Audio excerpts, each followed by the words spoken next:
Sa ngayon, talagang nandun ako sa stage na paano ba to? Parang wala nang nanonood sa akin.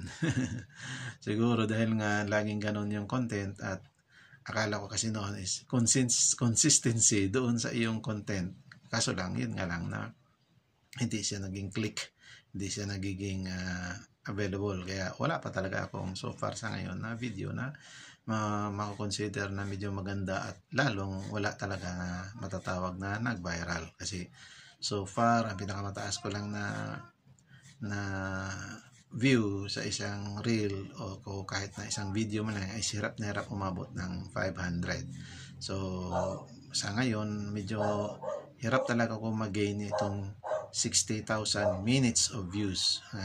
Kasi sa ngayon 10% pa lang talaga ang nakukuha ko dyan.